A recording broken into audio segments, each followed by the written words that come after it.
Learning English with stories is one of the coolest ways to improve without feeling like you're studying. When you get lost in a story, you're practicing without even realizing it. Vocabulary, grammar, even new ideas come naturally. If you like learning like this, don't forget to like the video, subscribe to our channel, ring the bell, and share it with friends who want to learn English too. Here's today's story. Emma was wandering through the old part of town on a cloudy afternoon. She loved exploring places like this. The narrow streets, the tiny shops, and the old buildings with stories hidden in their walls. It felt like stepping back in time. As she walked, she noticed a small shop she had never seen before. The wooden door was painted dark green and looked a little worn, like it hadn't been opened in a while. Above the door, a small sign read, "Curiosities and Wonders." Curious, Emma stepped inside. The air smelled like old books and something sweet she couldn't quite place. The shop was dimly lit, filled with shelves that reached the ceiling.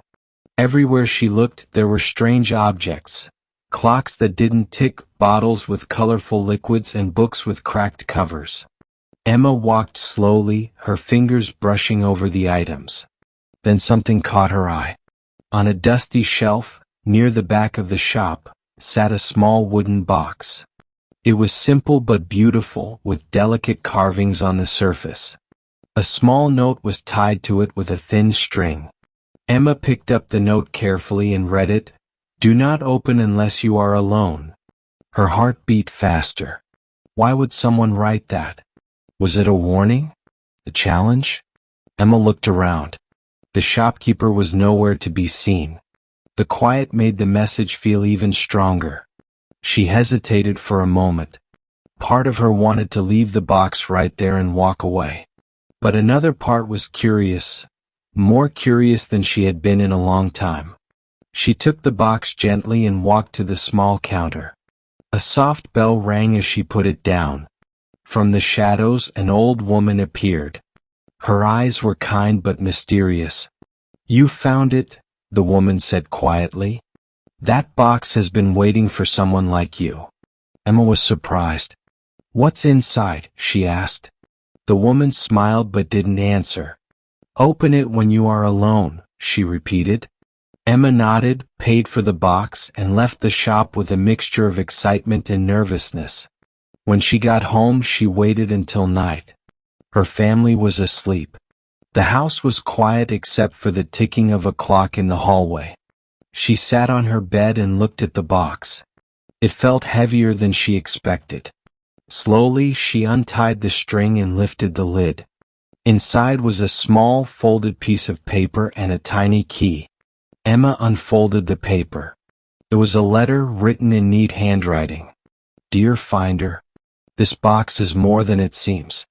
The key will open a door, but not any door. It will open a door to a part of yourself you may not know yet. Use it wisely." Emma looked at the key in her hand. A mix of fear and excitement filled her chest. The next day she carried the box with her. The key stayed in her pocket. She walked around her neighborhood, wondering what door could the letter mean. She passed the old library, the park, the school. Nothing seemed to have a door that needed a small, strange key. Days went by. Emma started thinking maybe the letter was a game, or a story someone made up to sell a box. One afternoon she decided to stop by the shop again, but the green door was gone. In its place was just a plain wall. No sign, no shop. Emma blinked. Was it a dream? She asked around, but no one knew anything about the shop. Feeling confused but determined, she decided to focus on the letter. She read it again and again, trying to understand. Then one evening, while cleaning her room, she found a small door behind a curtain she had never noticed before. It was tiny, just big enough for her hand. Her heart raced. Could this be the door? She took the key out and tried it in the lock. It fit perfectly. Emma slowly opened the door and saw a dark staircase going down. She hesitated but stepped inside. The stairs led to a small room she had never seen before. It was filled with mirrors, dozens of them lining every wall. Emma looked at herself in the reflections. Each mirror showed her in a different way. One showed her as confident and happy. Another showed her tired and worried. A third showed a girl she didn't recognize at all, someone brave and curious. Emma realized the box, the letter, and the key were a way to help her explore all the parts of herself. She spent hours in the room looking at each mirror, thinking about who she was and who she wanted to be. When she finally climbed back up the stairs, she felt lighter, like a heavy weight had been lifted. The box had been more than just a box. It was a door to understanding herself better. Stories like this teach us English naturally. You learned new words, practiced grammar without stress, and explored ideas while enjoying a story. Remember to subscribe, like, and share to get more stories every day. Now tell us in the comments. Have you ever found something mysterious that changed how you see yourself? We're excited to read your stories.